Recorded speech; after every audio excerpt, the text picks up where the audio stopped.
तरीके से, द्विपक्षीय तरीके से ही रिजॉल्व हो सकता है। उसमें किसी तीसरे पक्ष की मध्यस्थता भारत को स्वीकार नहीं है। और भारत और पाकिस्तान के संबंधों के संदर्भ में जो शिमला समझौते और लाहौर डिक्लेरेशन में इस बात को स्पष्ट रूप से कहा गया था कि भारत और पाकिस्तान के जो भी आउटस्टैंडिंग इश्यूज हैं वो सिर्फ और सिर्फ बायलैटरल तरीके से ही रिजॉल्व हो सकते हैं।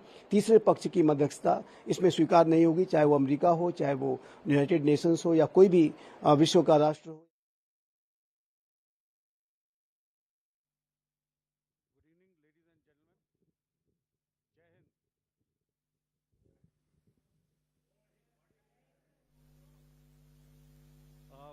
Welcome to this special press conference on Operation Sindoor.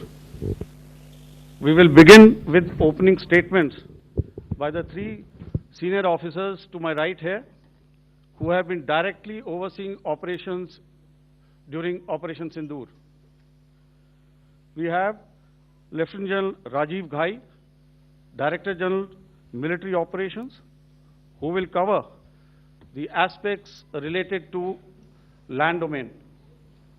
Air Marshal A.K. Bharti, to his right, Director General Air Operations, will provide insights on the air domain. And to my right is Vice Admiral A.N. Pramod, Director General Naval Operations, who will cover aspects on maritime domain. Following their briefings, we will move on to the question answer session. I now request the DGMO to commence the opening brief. Thank you, Sandeep. A very good evening to all of you, ladies and gentlemen. You are all by now familiar with the brutality and the dastardly manner in which 26 innocent lives were prematurely terminated at Pahalgam on the 22nd of April.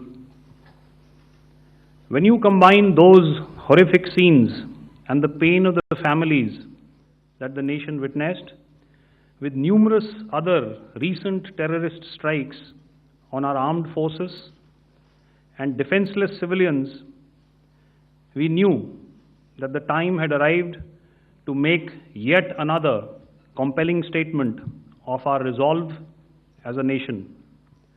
Operation Sindoor was conceptualized with a clear military aim to punish the perpetrators and planners of terror and to destroy their terror infrastructure. What I do not state here, of course, is the often stated determination of India and its intolerance to terror. It set into motion a very diligent and microscopic scarring of the terror landscape across the borders and the identification of terror camps and training sites. The locations that emerged were numerous, but as we deliberated more, we realized that some of these terror hubs were now bereft of any presence and had preemptively been vacated, fearing retribution from us. There was also a term of reference and our own binding, self-imposed restriction to target only terrorists and thus prevent collateral damage. There were 9 camps that you are now all familiar with, which were confirmed by our various intelligence agencies to be inhabited.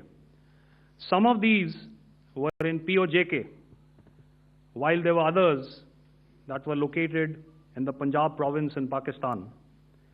Nefarious places such as Muridke, the hub center of the Lashkar-e-Taiba, has over the years bred infamous characters such as Ajmal Kasab and the likes of David Headley.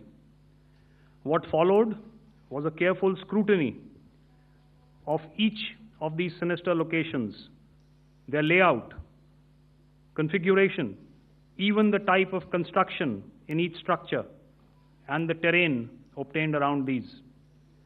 This was with an obvious intent to deduce and identify the exact vector that was required for their neutralization, as also the eyes in the sky that we would send up to ensure that we brought back evidence that we had indeed targeted what we set out to. The precise images of these engagements on that fateful and historical night have already been showcased during the first press statement on the 7th of May that was helmed by our Foreign Secretary. I have no doubt in my mind that we achieved total surprise, and those strikes across those 9 terror hubs left more than 100 terrorists killed, including high-value targets such as Yusuf Azhar, Abdul Malik Rauf, and Mudassir Ahmed that were involved in the hijack of IC-814 and the Pulwama blast. The line of control was also violated soon after by Pakistan, and the erratic and rattled response of our enemy was apparent from the number of civilians, inhabited villages, and religious sites such as Gurudwaras that were unfortunately hit by them, leading to a sad loss of lives. The Indian Air Force played a major part in these strikes by engaging some of these camps, and the Indian Navy provided wherewithal in terms of precision munitions. The Indian Air Force obviously had their assets up in the sky, and I will here request Air Marshal Bharti, the Director General of Air Operations, to detail for you the methodology that the men in blue adopted to successfully manifest this mission. Thank you, Rajiv. A very good evening, ladies and gentlemen. It indeed is a difficult time that we have to come here like this and brief you. We could have done without this, but we had no choice. As the DGMO has detailed, the event was precipitated by the dastardly act at Pahalgam. The sequence of events have already been detailed. We carefully selected the targets, and out of the 9 selected targets, the target systems that were given to the Indian Air Force were the notorious training camps at Bhavalpur and Muridke, these being further from the international boundary. Through critical target system analysis, we analyzed what was to be done to annihilate these targets and planned to engage these targets with precision air-to-surface guided munitions so as to avoid collateral damage. The modalities of planning process I will not go through at this instant. However, what I would like to show you is the results that we achieved through our targeted air strikes. Could I have the second slide, please?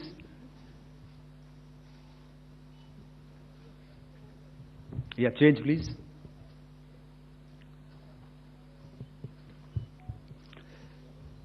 Okay. This is what the terror infra at Muridke looks like. If you see, north is as indicated, and to the right is east, where the international boundary lies. Could we have the next slide, please?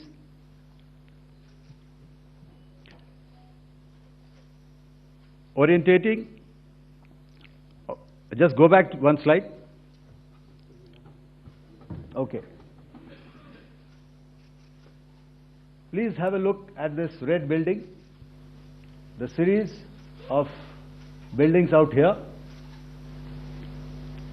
and this empty ground. Next. If you relate, the empty ground is here, and you see this is the first weapon that is impacting. This is the impact point number 1 on Muridke training camp with our precision guided weapons on early morning 7th. Next please. Keep your eyes glued for the second weapon coming in and the second impact on the selected target point. Next slide please.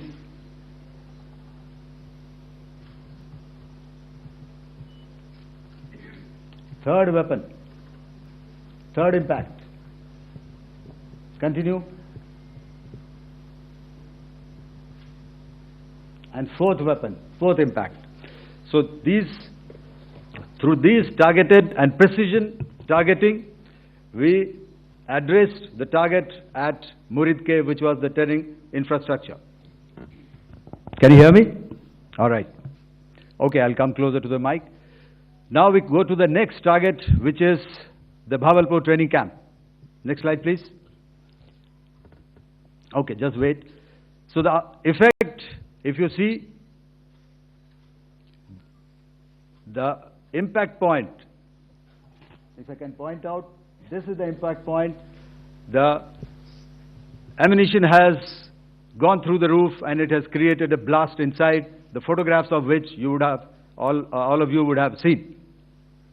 And the red building, after that there was this double-story building. It has been completely decimated by our precision targeting.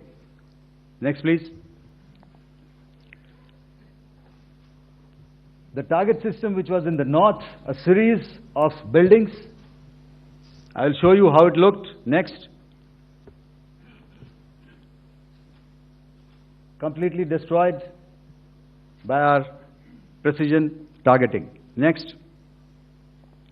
Now coming to Bhavalpur, this is the target complex that we are dealing with, a fairly large target complex. So we had to carefully choose the points that we needed to address, which were high value and which would meet our stated objectives of eliminating the terrorists. I would like to draw your attention to this red canopy, and in relation to that, I would cover the targets. One target system is a series of buildings here, other one here, and other one out here. Next slide, please. This is how it looked before, and this is how the building looked after the impact of the weapon. And orientation in relation to this red canopy, you can see here. Next, please. Before, next, and after. The roofs have completely collapsed. Next. This is the target system.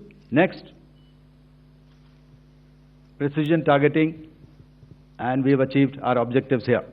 Next. All right. So that was what we did on the 7th. Our objective was to address these two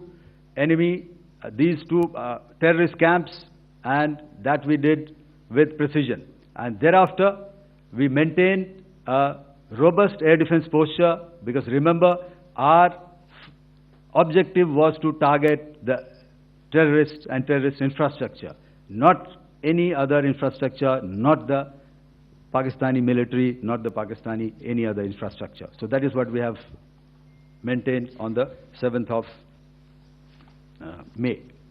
However, what we saw in the evening of 7th of May, we were saturated with a raid of Pakistani unmanned aerial vehicles and small drones.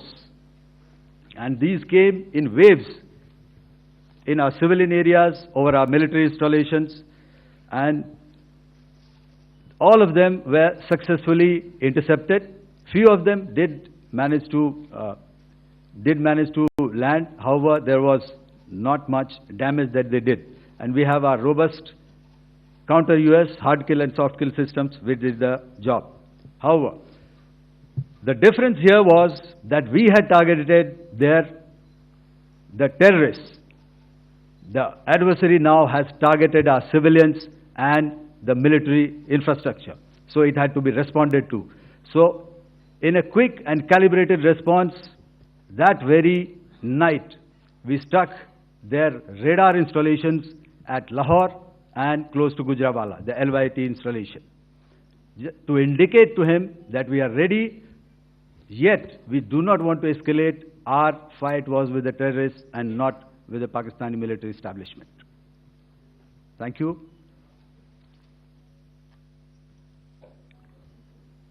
Thank you, Air Marshal Bharti. So, ladies and gentlemen, he's outlined operations not only on the night of 6th and 7th of May, when Operation Sindoor commenced, but also on the subsequent night. Being well aware and familiar with the congenital and impulsive nature of our adversary, and even though we did attempt to reach out and communicate our compulsions to strike at the heart of terror to my counterpart in the immediate wake of Operation Sindoor, the request was brusquely turned down, with an intimation that a severe response was inevitable and in the offing. We were, of course, prepared. Operations on the 7th and the 8th, Air Marshal Bharti spoken about. On the night of 8th and 9th of May, they flew drones and aircrafts into our airspace all across the borders and made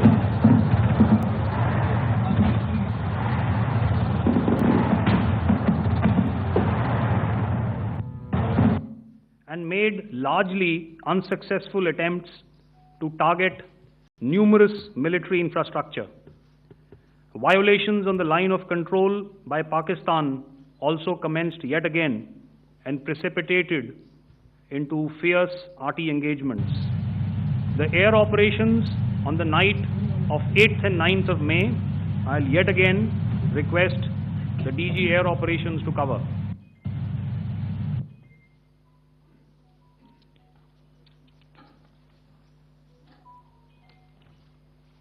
So I just covered what happened on the night of 7th and 8th. What we found that on the night of 8th and 9th, starting as early as 22:30 hours, our cities had a mass raid of drones, unmanned aerial vehicles, UCAVs, starting right from Srinagar, going down right up to Nalia.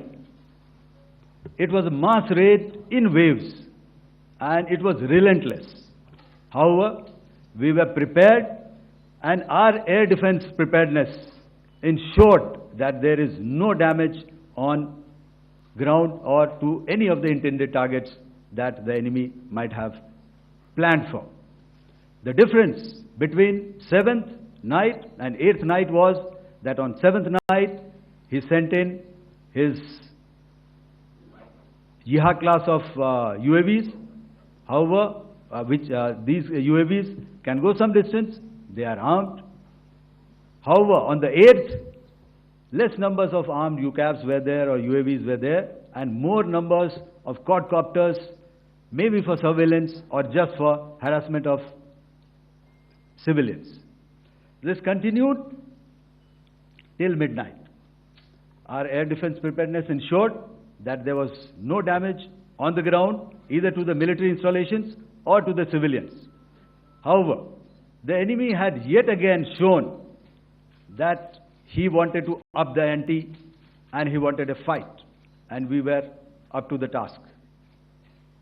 In a measured and calibrated response, we once again targeted his military installations, which included his SAM sites at Malirkant. This also included his surveillance radar sites at Lahore and close to Gujranwala. These were suitably addressed, and thereafter his drone attacks continued even till morning, which we countered, and during the daytime there was some respite. Here I would like to bring out another aspect. What we found was that while the drone attacks were being launched from somewhere close to Lahore, enemy had allowed his civilian aircraft to also continue to fly out of Lahore. Not only his own aircraft, but international passenger aircraft, which is quite insensitive, and we had to exercise extreme caution, even at the cost of some tactical disadvantage, to ensure that there is no damage to any of the civilian aircraft. And this was also brought out in our press briefing during the day. So I will now hand over to my colleague to cover the events of 9th onwards. On land, we also undertook certain measures such as deployment of air defense and electronic warfare assets to establish an integrated grid with the Indian Air Force, and I have seen and heard some of you wax eloquent about the benefits of such an architecture when it comes to negating and combating air intrusions. We also carried out deployment to include movement of our forces in the land, sea, and air domains. The night of the 9th and the 10th of May saw similar intrusions by drones and aircrafts, and this time there was a concerted effort to target airfields and some very, very important logistic installations, albeit yet again unsuccessful and denied gallantly and efficiently, I must say, by the integrated Indian Air Force and Indian Army Air Defense. We further strengthened our deployment and also initiated some pressure points to send a very clear and unambiguous message to the other side to desist from any misadventures on land. Some of the airfields and dumps saw repeated attacks in waves from the air. All were thwarted. The Pakistan Army has reported to have lost approximately 35 to 40 personnel in artillery and small arms firing on the line of control between the 7th and the 10th of May. What the other side had probably also not reckoned with was the speedy and precise turnaround and hit back by the Indian Air Force. And I will yet again ask Air Marshal Bharti to speak about these significant and game-changing strikes. I will thereafter request Vice Admiral Pramod, my colleague and Director General of Naval Operations, to tell us about some very telling naval maneuvers in the Arabian Sea that exerted pressure on the night of 9th and 10th of May. Over to you, sir. Thank you.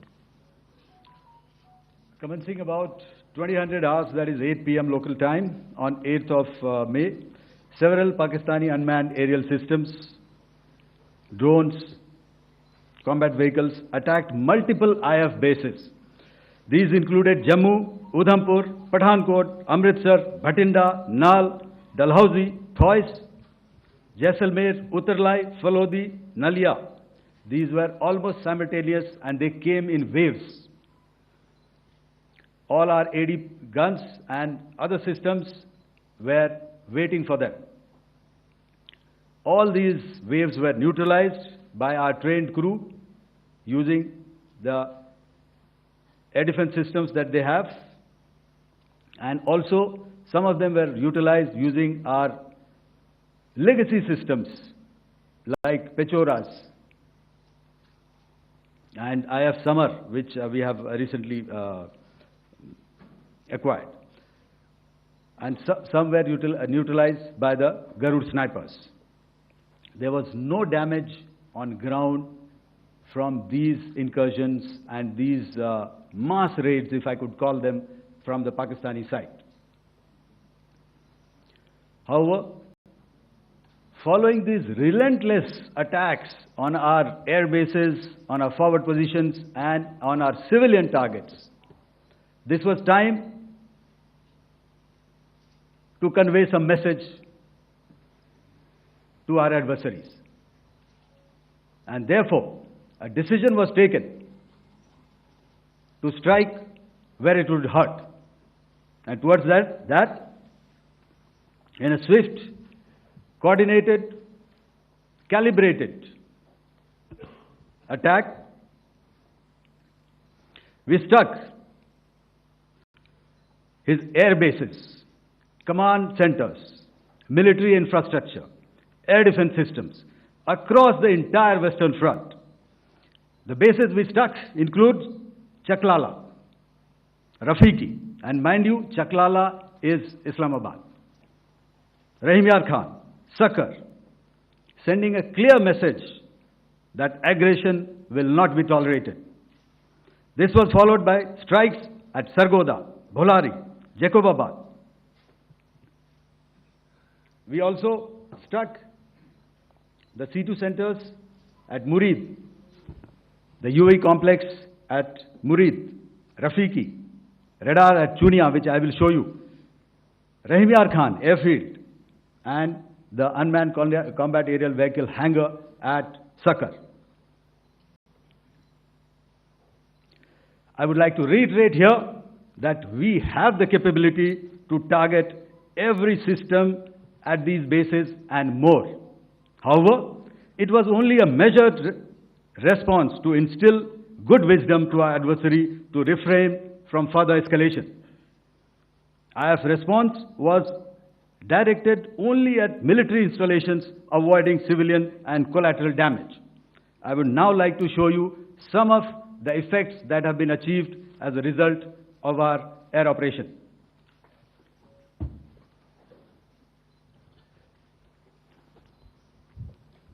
Here is the Pasrur air defense system, if you could see. Zoomed up view. This is the radar mounted on a high tower. And after the strike,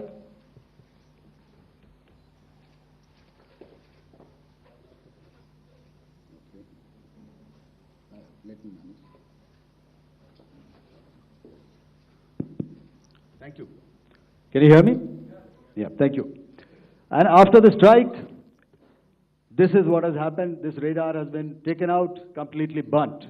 Next slide, please. The Chunia air defense radar, which was taken out on 7th and 8th. This is the radar site. A blown up photograph, once again, on a tower.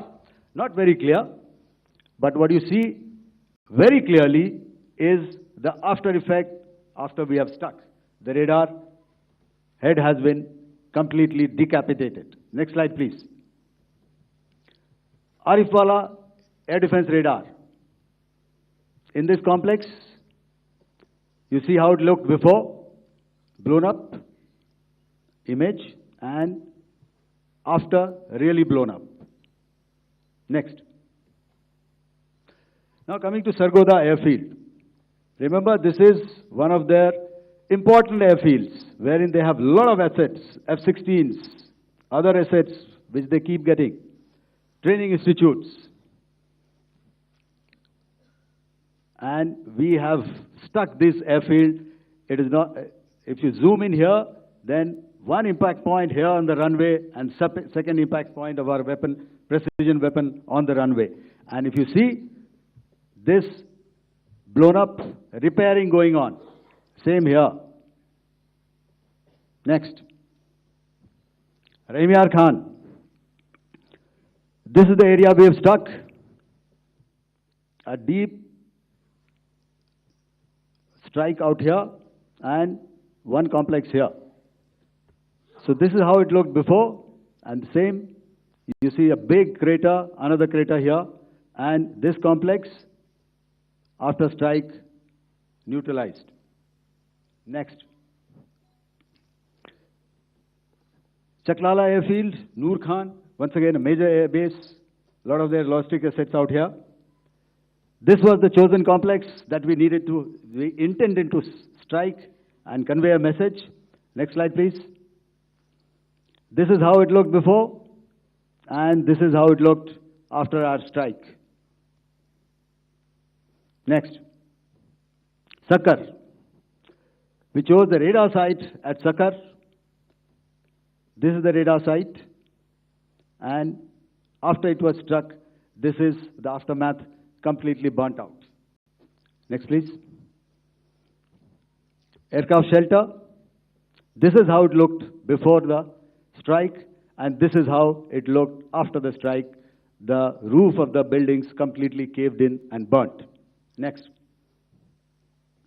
Bolari Airfield, aircraft hangar. This is how it looked before, and this is how it looked after the precision strike. Next. Jacobabad,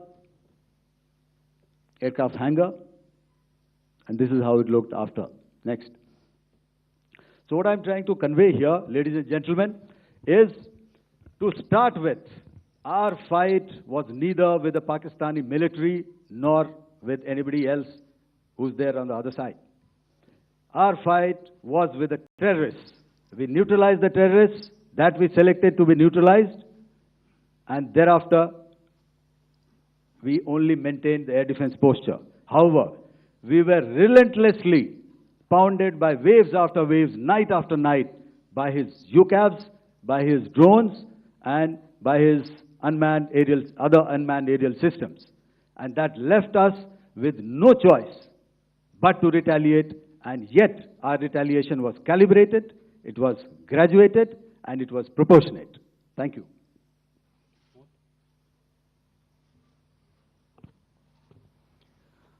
Good evening, ladies and gentlemen. In the aftermath of the cowardly attacks on innocent tourists at Pahalgam in Jammu and Kashmir by Pakistani-sponsored terrorists on 22nd April, the Indian Navy's Carrier Battle Group, surface forces, submarines, and aviation assets were immediately deployed at sea with full combat readiness in concert with the joint operation plan of the Indian Defence Forces. You may be aware that we tested and refined tactics and procedures at sea during multiple weapon firings in the Arabian Sea within 96 hours of the terrorist attack. The aim was to revalidate our crew, armament, equipment, and platform readiness to deliver various ordnance on selected targets precisely. Thereafter, our forces remained forward deployed in the Northern Arabian Sea in a dissuasive and deterrent posture with full readiness and capacity to strike select targets at sea and on land, including Karachi at time of our choosing.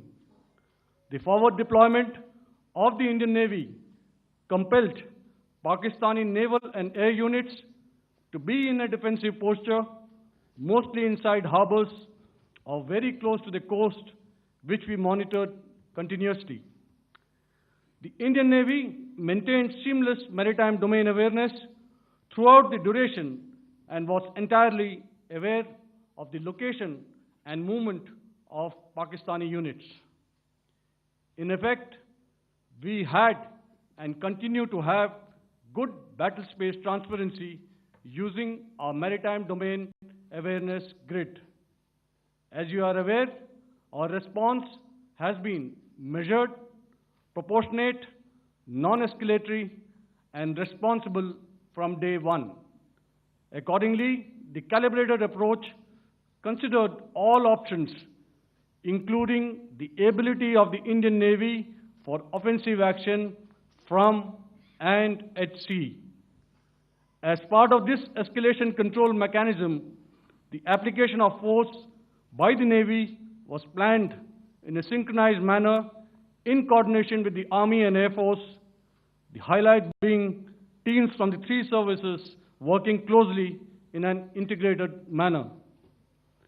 Along with the kinetic actions by the Indian Army and Indian Air Force, the overwhelming operational edge of Indian Navy at sea contributed towards Pakistan's urgent request for a ceasefire yesterday. As we speak, Indian Navy remains deployed at sea in a credible deterrent posture to respond decisively to any inimical action by Pakistan or Pakistan-based terrorists. Thank you. Samno Varna, Jai Hind. Now I'll hand over to Director General Military Operations for further proceedings. Ladies and gentlemen, on the 10th of May, In the morning, even as we were getting into a huddle to wargame the events of the previous night, a routine exercise, I received a message on hotline from my counterpart in Pakistan seeking my willingness to communicate. Since our initial aim was to strike at terror camps, and all our actions in the subsequent days were in response to the intrusions and violations by the Pakistan Air Force and its army, it was decided that I would indeed speak with my counterpart. You are already aware, I've seen it being covered on national television, that my communication with the Pak DGMO was conducted at 15:35 hours yesterday and resulted in cessation of cross-border firing and air intrusions by either side with effect from 1700 hours, 10th of May, after he proposed that we cease hostilities. We also decided to further speak on the 12th of May, that's tomorrow, at 1200 hours, to discuss the modalities that would enable the longevity of this understanding. However, disappointingly, and must I add, expectedly, it took only a couple of hours for the Pakistan Army to violate these arrangements by cross-border and across the line of control firing, followed by drone intrusions across the expanse of the Western Front through last night and in the early hours of the morning today. These violations were responded to robustly and dealt with as they must be. We have earlier today sent another hotline message to my counterpart highlighting these violations of the understanding between the DGMOs on the 10th of May and our firm and clear intent to respond to these fiercely and punitively, if repeated tonight, subsequently, or later. In this regard, I must inform all of you that the Chief of Army Staff has earlier today conducted a security review and has granted full authority to our Army commanders for counter-actions in the kinetic domain in case of any violation by Pakistan. In the end, I pay my solemn homage to my 5 fallen colleagues and brothers from the armed forces and civilians who have tragically lost their lives in Operation Sindoor.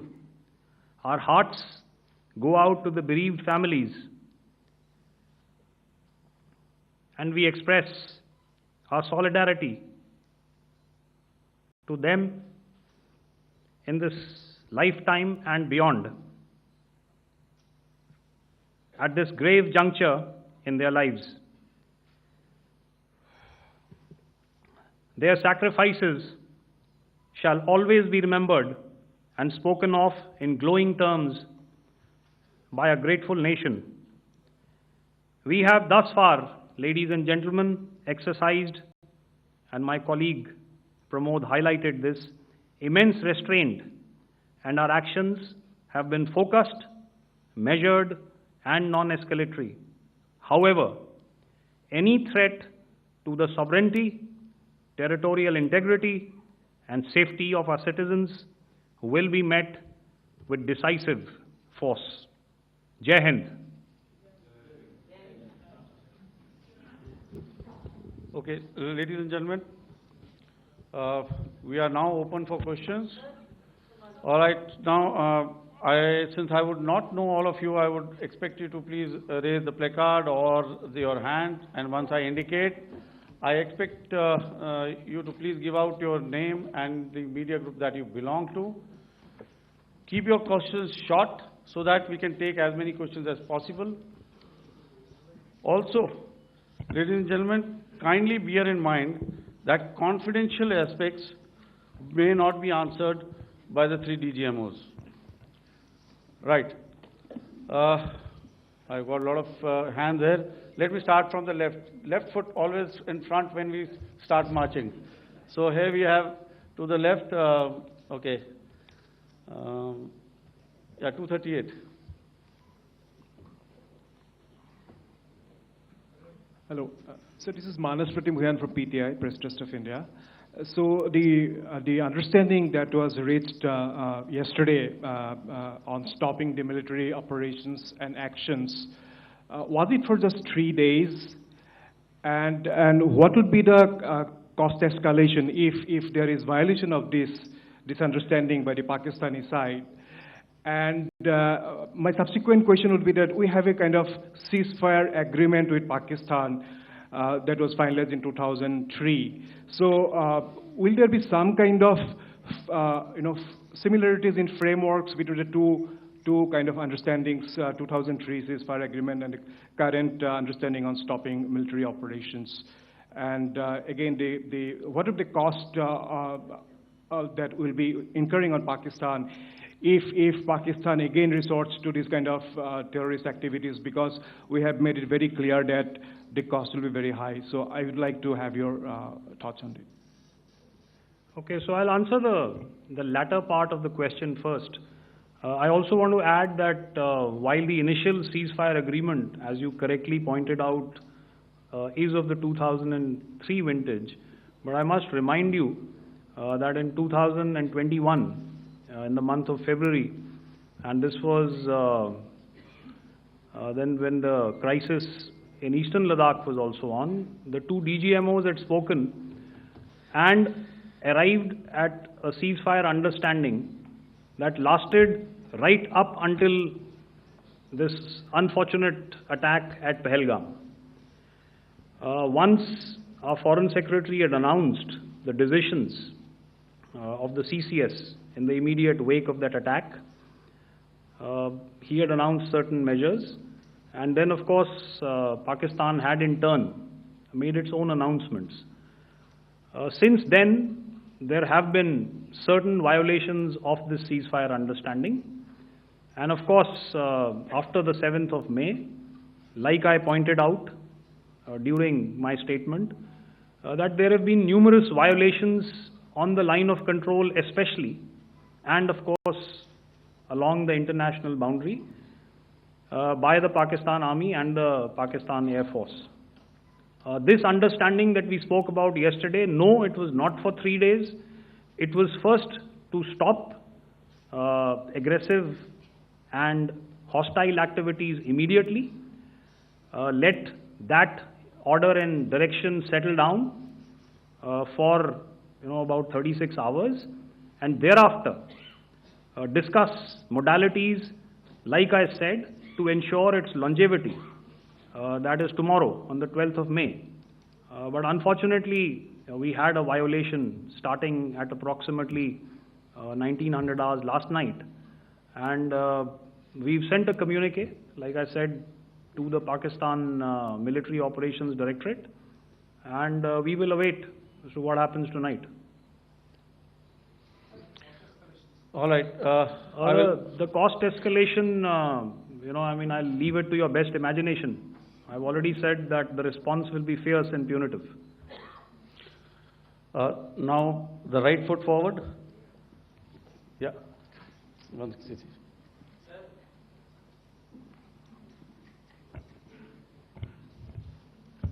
Sir, I am Ajit Dubey from ANI, sir. Sir, my question is that you talked about the loss of lives to the Pakistan army, that was around 35 to 40 kills secured by the Indian army. Sir, can you tell us what would be the total loss of life to the Pakistan army in both army and air force attacks, sir? And how good was the performance of the BrahMos, Scalp and the S-400 during the operations? And sir, since we have just one line, no multiple questions, please. Sir, all right. and since sir, we have achieved such a spectacular, we have made good achievements in this entire operation, can we say that we have emerged victorious, or we have a big upper hand over the Pakistanis in this entire conflict? Thank you very much, sir.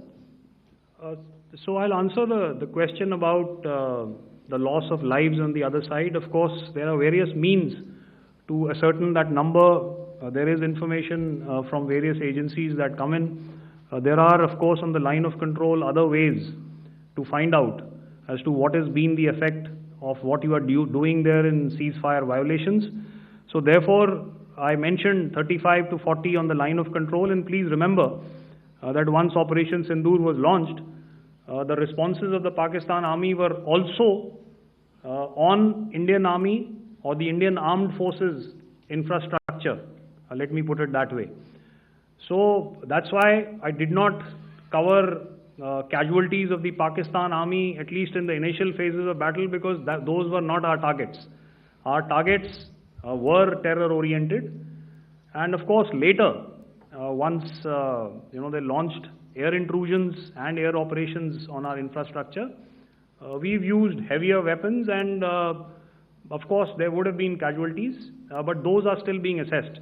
The effects of the weapons that you mentioned, I will request Air Marshal Bharti to apprise all of you about those. Good evening, Mr. Sujit. How are you? Ajit. Okay, we're meeting after some time. I never mentioned about any of the weapons that we used. Check. Okay. What I was saying, that I never mentioned of any of the weapons, the caliber that we used. All right. So we leave it at that. Those are matters of operational details which I would not like to go into. But suffice to say that whatever methods and whatever means we have chosen, it had the desired effects on the enemy targets. How many casualties? How many injuries? Well, to start with, our aim was not to inflict casualties, but in case there have been, it is for them to count. Our job is to hit the target, not to count the body bags. And the last part of your question, I wonder if you read out the tweet on ADG-PI at midnight once we'd done what we had to in Operation Sindoor. And that's credit to my friend here on the left. Justice has been served, Ajit. That is all that I will say. Ajit, I'll request you to, refrain putting words into his mouth. All right. Yeah, I'll come back to the left. 147. Sorry, 47. No, 47. Did I see it here or? Yeah. Good evening, gentlemen. Sorry, 147. I saw it there. Sorry. Yeah. Since I've already said 147. Start, please. Hi, sir. Good evening. This is Shivam Patel from Reuters News Agency. Thank you for giving me the opportunity. My question, sir, is how many military targets did Indian Armed Forces strike in Pakistan in response to the attacks from Pakistan? How were these targets selected? And how many troop casualties have been there in total on both sides, if you can give details? Thank you. I'm sorry, where are you? I haven't spotted his... Here's to the right. Okay. Can you just repeat that for me, please? Sure, sir. So my name is Shivam Patel. I'm from Reuters News Agency. My question is, how many military targets in total did the Indian Armed Forces strike in Pakistan in response to the attack from Pakistan? How were these targets selected? And how many troop casualties have been there on both sides, if you can? So you're speaking of the targets that I mentioned in the wake of the attack at Pahalgam, right? Military targets, after response. Yeah, I think it's amply clear to everybody here that the Pakistan Army has not crossed the international boundary, neither in the plain sector nor on the line of control. So the intrusions have been in the air. There have been certain attempts on the line of control when ceasefire violations have been on to try and infiltrate and carry out and perpetrate activities that we are all very well familiar with.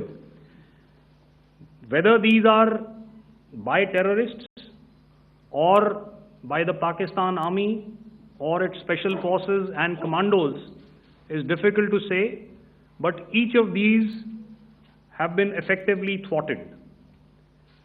So therefore, as far as engagements of military targets on the other side is concerned, I thought Air Marshal Bharti covered those very well and in detail, and he also mentioned as to how they went about targeting those.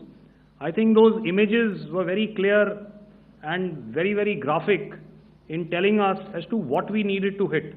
And you'll remember right at the outset I said that we even went into what was the construction in each of these locations and therefore decided on the vector that had to be utilized.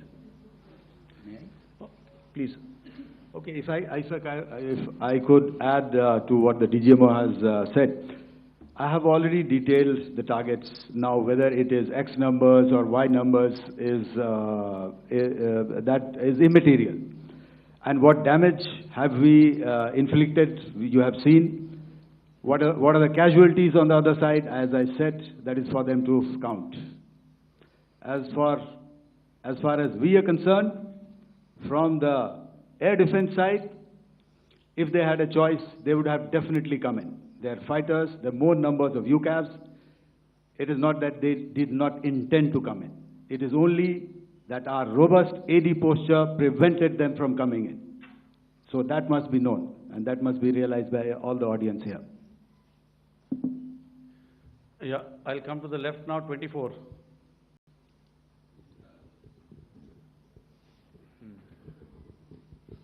Good evening, sir. This is Anvesh Rath from Z. Sir, I wanted to know on the first briefing, which was done by FS and two representatives from Air Force and Army, you showed a list where there was 21 places in that list. You have stuck 9. Are more operations going to be held? Is Operation Sindoor still on? And the second question, thank you, sir. Thank you so much. And also, I want to congratulate all three of you for a fantastic operation that you guys have done. Thank you so much. Thank you so much for that one question. Yeah. Sir, the question. Unfortunately, Rath, is that your name? I'm sorry. As far as operational details are concerned, I am not in a position to share those right now. But I think I'll take a cue from Pramod. He said towards the end that the Indian Navy is still in a posture that is deterrent. And I have already made it very clear towards the end of what I said that it's only a couple of hours ago that the Chief of Army Staff has carried out a security review and he's authorized our Army commanders to deal with violations of any kind from across the borders in a manner that they deem fit. So again, to reiterate, the response will be fierce and it will be punitive.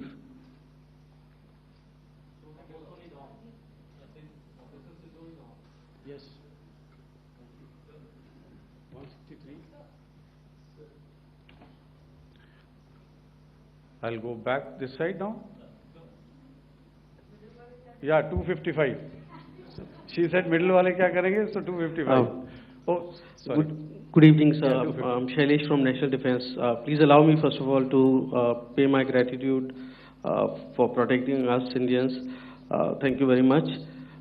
Sir, since the enemy has been talking about taking down our aerial platforms, it would be deemed fit in case we can reveal that we have taken down their fighter jets. What could be the number? Though you said that they may be not good to reveal the platforms, but since this has come from various quarters in Pakistan, so I believe that we need to answer, in case if you can, sir, if you may allow. The question is for me? Yes, sir. Okay, and if I get it right, you want to know how many of their planes we have downed? Yes, sir. Yes, sir. All right. See, as I said, their planes were prevented from coming inside our border. All right. so we do not have the wreckage with us. But definitely, we have downed a few planes. Numbers, we would not like to hazard a guess out here. Okay, I have the numbers. Okay, and we are getting into the technical details of it to establish it. So I would not like to put a figure at this time. But definitely, there are losses from their side which we have inflicted. Were they Please don't ask. were they four jets?